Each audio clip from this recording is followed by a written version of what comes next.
Hello guys, उम्मीद है आप लोग खैरियत से होंगे। मैं हूं वली। अभी जो मैं वीडियो लेके आया हूं वो है यूपीआई के ऊपर। भारत के अंदर यूपीआई जितनी तेजी से लोगों ने अडॉप्ट किया इसको और किस तेजी से वो आगे बढ़ा, उसके बाद एक और वर्जन आया है यूपीआई 2 के नाम से। तो यूपीआई 2 ने मार्केट में तहलका मचा दिया है। तो इसका जो लिंक है वो भी ये कह रहा है, जो टाइटल है कि दुनिया के लार्जेस्ट मार्केट जो है वो घुटने टेक दिए उन्होंने यूपीआई 2 के आगे। तो जरा देखना पड़ेगा कि ऐसा क्या हुआ है, कि यूपीआई 2 में ऐसा क्या है।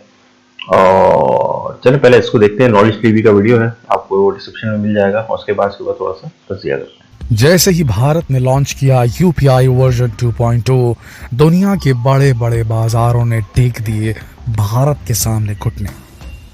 भारत के यूपीआई 2.0 की फैन हो चुकी है आज पूरी दुनिया। आज दुनिया के कई बड़े देश भारत की यूपीआई को अपनाना चाहते हैं और अब तो यूपीआई और भी ज्यादा अपडेट हो चुका है। अब हम बिना इंटरनेट के भी पेमेंट कर सकते हैं, लेकिन ये कैसे संभव होगा?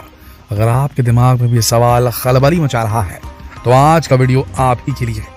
बस वीडियो अंत तक देखिए। दोस्तों, बात ज्यादा पुरानी नहीं है। सन 2016 में जब भारत सरकार ने यूपीआई सिस्टम लागू किया तो देश के लोगों के मन में इसे लेकर काफी सवाल थे। यहाँ तक कि किसी को उम्मीद भी नहीं थी कि भारत जैसे देश में लोग इस ऑनलाइन ट्रांजैक्शन के सिस्टम को अपना पाएंगे, उस पर विश्वास भी कर पाएंगे। लेकिन आज हमारा देश न केवल इस सिस्टम को पूरी तरह अपना चुका है, बल्कि आज हम ऑनलाइन ट्रांजैक्शन के मामले में दुनिया भर में नंबर 1 पर आ चुके हैं। आपको यकीन नहीं होगा, लेकिन रोज भारत में यूपीआई के माध्यम से 22 करोड़ से भी ज्यादा ट्रांजैक्शंस हो रहे हैं और एक महीने में देश में 10 लाख करोड़ से भी ज्यादा के ट्रांजैक्शंस हो रहे हैं। और इस समय ग्लोबल ऑनलाइन ट्रांजैक्शन के मामले में भारत अकेले ही 40% की साझेदारी रखता है। इनकी इससे ज्यादा डिजिटल और क्या हो सकता है दोस्तों? खुद ही सोच के देखिए। अब एक सवाल मन में जरूर आता है कि आखिर कैसे यूपीआई इतने कम समय में लोगों की जिंदगी का हिस्सा बन गया? कैसे लोगों ने इसे इतनी आसानी से अपना लिया, वो भी भारत जैसे देश में? चलिए इसके कारणों पर विचार करते हैं। यूपीआई पर लोगों के भरोसे का सबसे बड़ा कारण है सुरक्षा का भरोसा। यूपीआई से ट्रांजैक्शन करने पर जब आप किसी को पेमेंट करते हैं तो वो पैसा आपके बैंक अकाउंट से सीधे सामने वाले के बैंक अकाउंट में चला जाता है। यहाँ कोई भी मीडिएटर नहीं होता, जिसकी वजह से आपका पैसा पूरी तरह सुरक्षित रहता है और इस पे किसी प्रकार का चार्ज भी नहीं लगता। इसके बाद यहाँ आपको कोई एक्स्ट्रा चार्ज भी नहीं पे करना पड़ता। ये सबसे बड़ी बात है। यहाँ पेमेंट करने के लिए एक्स्ट्रा चार्ज नहीं होने की वजह से लोग इस ट्रांजैक्शन मीडियम को तेजी से अपनाने लगे और ये सबसे बड़ा कारण रहा यूपीआई के सक्सेसफुल होने का। एक तो सिक्योरिटी और दूसरा ease of use and no expense, कोई खर्चा नहीं। इसकी सफलता का तीसरा सबसे बड़ा कारण है स्पीड। पैसे भेजने के लिए 2 से 3 सेकंड में पैसा सीधे आपके अकाउंट से जिसे पे करना है उसके अकाउंट तक पहुंच जाता है। कोई हौच पौच नहीं, कोई टाइम नहीं लगना, कोई एटीएम नहीं जाना, कोई कैश नहीं निकालना, कोई बैंक नहीं जाना, कोई फॉर्म नहीं भरना, ना कोई चेक जमा कराना, ना पैसे जमा कराना, कुछ नहीं करना पड़ता। कोई लंबी लंबी लाइनें नहीं। ये सबसे बड़ी सहूलियत मिली भारत की जनता को और इसी वजह से भारत की जनता ने हाथों हाथ लिया यूपीआई को। वो भी 24 घंटे के लिए यूपीआई पेमेंट आप कर सकते हैं, कहीं पर भी, कहीं से भी। तो ये सबसे बड़ी सहूलियत थी और ये बड़ा कारण रहा यूपीआई के सक्सेसफुल होने का भारत में। और भारत की जनता के पास कितना पैसा है वो इसी बात से समझ में आता है दोस्तों कि 40% जो ऑनलाइन ट्रांजैक्शन पूरी दुनिया भर में होता है उसका हिस्सा 40% जो है वो भारत में होता है। सोचिए जरा दोस्तों, आपको ये जानकर खुशी होगी, आप अपने आप को लकी समझेंगे कि हमारे देश के यूपीआई की वजह से हमारे देश का यूपीआई इतना एडवांस हो गया है कि जो सुविधाएं यूपीआई की वजह से हमें मिल रही हैं उतनी किसी भी देश के पास मौजूद नहीं है। तो है ना, हम सब लकी है ये नहीं? और अब यूपीआई 2.0 बन गया है और भी ज्यादा शक्तिशाली कई फीचर्स के साथ, जिसमें सबसे पहला फीचर है कि अब हम अपने यूपीआई को क्रेडिट कार्ड से भी कनेक्ट कर पाएंगे। अभी तक यूपीआई को केवल बैंक और अपने डेबिट कार्ड से ही कनेक्ट कर पाते थे, लेकिन क्रेडिट कार्ड से कनेक्ट होने के बाद आपके पास बाय नाउ पे लेटर का ऑप्शन भी मिल जाएगा। वैसे अभी ये सुविधा केवल रूपे क्रेडिट कार्ड के साथ ही उपलब्ध है, लेकिन बहुत ही जल्द सभी क्रेडिट कार्ड के साथ ये सुविधा उपलब्ध हो जाएगी। अभी तक यूपीआई के साथ केवल एक ही समस्या है, वो है इंटरनेट की उपलब्धता। नेट है तो यूपीआई चलेगा, नेट नहीं तो यूपीआई नहीं चलेगा। लेकिन यूपीआई 2 ये कुछ बड़ा लेकर आया है दोस्तों। यूपीआई 2.0 में अब हमें बिना इंटरनेट के भी पेमेंट करने की सुविधा मिल जाएगी। और ये कैसे मुमकिन होगा?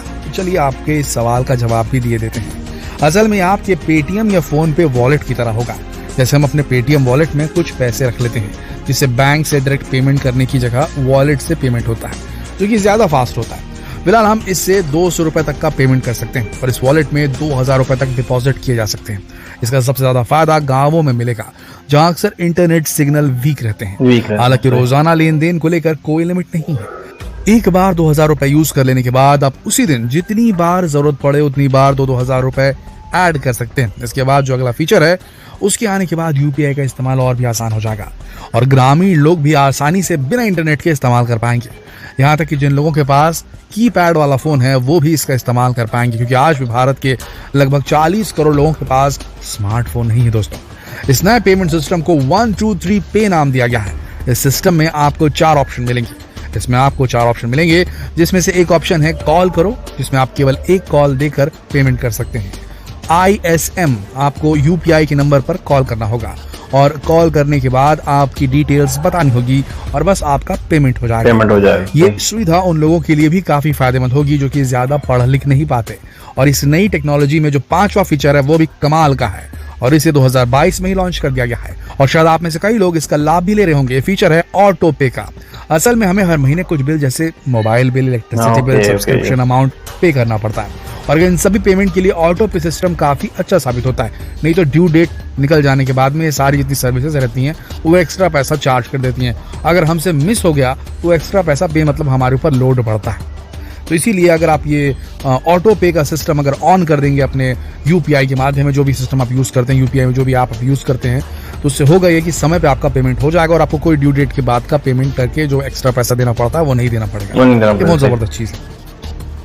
हर महीने फिक्स डेट पर आपके अकाउंट से अपने आप पेमेंट कट जाएगा और अब तो आप ऑटो पे से 15,000 तक का पेमेंट भी कर सकते हैं। तो ये कुछ फीचर्स हैं जिनकी वजह से यूपीआई 2 आज की पहली पसंद बन चुका है और विदेशों में भी इसकी डिमांड लगातार बढ़ती जा रही है। पूरी दुनिया के देश यूपीआई को अपनाना चाहते हैं। यहाँ तक कि गूगल ने तो खुद अमेरिका की सरकार से कहा, सोचिए जरा, गूगल इंटरनेट का बाप समझिए इसे, गूगल ने खुद अमेरिकी सरकार से कहा कि अमेरिका में भी यूपीआई जैसा सिस्टम क्यों नहीं है। इसके अलावा कई और देशों से भी बात चल रही है जो कि यूपीआई को अपनाना चाहते हैं। इस लिस्ट में सबसे पहला नाम है भूटान का, जिसने भारत के साथ एग्रीमेंट तक कर लिया है और अब जल्द ही भूटान में भी हम QR कोड पेमेंट सिस्टम देखने को मिल जाएगा। इसके अलावा फ्रांस भी भारत की यूपीआई और रूपे कार्ड को अपने देश में एक्सेप्ट करने के लिए तैयार हो रहा है और सिंगापुर और सऊदी अरब भी अपने यहाँ यूपीआई को मंजूरी दे चुके हैं। और आपको जानकर हैरानी होगी कि हमारा यूपीआई अमेरिका के मास्टर कार्ड और वीजा को भी कड़ी टक्कर दे रहा है, क्योंकि अब लोग इनकी जगह यूपीआई को प्रायोरिटी दे रहे हैं। तो वो दिन दूर नहीं जब भारत का यूपीआई पूरी दुनिया में छा जाएगा और इसका जो सबसे बड़ा फायदा होगा वो ये कि जब किसी दूसरे देश में जाएंगे हम तो वहां भी यूपीआई से पेमेंट कर पाएंगे और ये हमारे लिए कितनी शान की बात होगी ये तो आप खुद सोच ही सकते हैं। दोस्तों, देखा आपने कि किस तरह भारत आज ऑनलाइन ट्रांजैक्शन की दुनिया का बादशाह बन चुका है। क्या आप भी यूपीआई के फैन हैं? तो हमें कमेंट करके जरूर लिखें और बनी हमारे चैनल के साथ लेटेस्ट न्यूज और खबरों के लिए। कल फिर मिलते हैं एक और दिलचस्प खबर के साथ। अब तक आप सबका इस वीडियो के अंत तक बने रहने के लिए दिल से धन्यवाद। वाओ मैन, पता है सबसे जबरदस्त मूव जो था इसका यही था कि अकाउंट को अकाउंट से इन्होंने मिला दिया, तो बीच का जो मीडिएटर है ना वो इन्होंने हटा दिया। तो यही वजह है कि अभी ये मास्टर कार्ड और वीजा कार्ड को भी टक्कर दे रहा है, क्योंकि वो मीडिएटर तो अब नहीं रहा। मीडिएटर कौन बन गया? खुद यूपीआई बन गया। और जो कि आप अगर गौर करें तो वो भी मीडिएटर नहीं है, क्योंकि अकाउंट से अकाउंट ट्रांसफर हो रहा है। तो वो सिर्फ जो है ना वो बीच का समझने के कैटलिस्ट है, जो कि बीच में देख रहा है कि हर चीज जो है पायदार तरीके से हो रही है कि नहीं। वो कोई मीडिएटर इस तरह का नहीं है। और दूसरा ये कि इनको इंटरेस्ट रेट जो है ना वो कम करना पड़ेगा अगर इसको मास्टर कार्ड वगैरह को इससे लिंक कर रहे हैं, यानी क्रेडिट कार्ड को लिंक कर रहे हैं। तो उसमें इंटरेस्ट रेट अगर कम होगा तो मैं समझता हूँ कि फ्लोरिश करे, वरना तो यार ये बड़ी खतरनाक चीज है। क्रेडिट कार्ड बड़ा खतरनाक चीज है। वैसे यूपीआई खतरनाक चीज नहीं है। यूपीआई तो जबरदस्त काम हो गया है कि आपका बिल भी जो है वो एक क्लिक में भर रहा है, क्योंकि बिल के लिए लाइन नहीं लगे। अगर इंटरनेट से ही भरे ना तो वो एक एक करके आपको करना पड़ता है। अगर ये डिफॉल्ट में हो जाए ना कि हाँ भी इतना बिल आया, पे करना है नहीं करना है या देखना है चेक करना है, उसको आप क्लिक कर दें तो वो खुद ही हो जाए। ये बहुत जबरदस्त चीज है। दो चार चीज काफी चीजें देखें, ईज तो हो गई ना, डिजिटल हुआ तो ईज हो गई। मैंने सुना हुआ था कि बगैर इंटरनेट के जो है वो एक सिस्टम है और यूपीआई के नाम से था आई गेस कि वो बगैर इंटरनेट के कर रहे हैं। ये इसके अंदर काफी वाज़ेह कर दिया इन्होंने कि क्या है सिस्टम, और दूसरे लोग भी इसको अडॉप्ट करने वाले हैं, अडॉप्ट करना चाहते भी हैं कि क्यों ना हम इसको अडॉप्ट करें। गूगल की तरफ से बड़ा अच्छा वो मिल गया प्रेशर अमेरिकन गवर्नमेंट को, तो ये बहुत अच्छा काम हुआ। चलें गाइस, देखते हैं कितना फ्लोरिश करता है यूपीआई 2 और यूपीआई 3 का बात है, इसको भी देख लेते हैं। इंटरनेट के बगैर जो है ना काफी अच्छी सुविधा हो जाएगी मेरे हिसाब से। मैं तो ये समझ सकता हूँ गांव देहात में पहुंचना है अगर डिजिटल किसी चीज को, तो यही एक तरीका है। वरना टावर वगैरह जो है वो कभी, टावर के मसले तो सभी के साथ आते हैं, कभी बिजी हो जाते हैं टावर, कभी कुछ कभी कुछ, कभी पहुंच ही नहीं पाता नेटवर्क। चले गाइस, बहुत अच्छी वीडियो थी, इनको लाइक एंड सब्सक्राइब कर दिया, मेरे चैनल को भी लाइक एंड सब्सक्राइब जरूर कर दिया। कोई बात बुरी लगी तो क्षमा कर दीजिए। मिलते हैं नेक्स्ट वीडियो में, अपना ख्याल रखिएगा।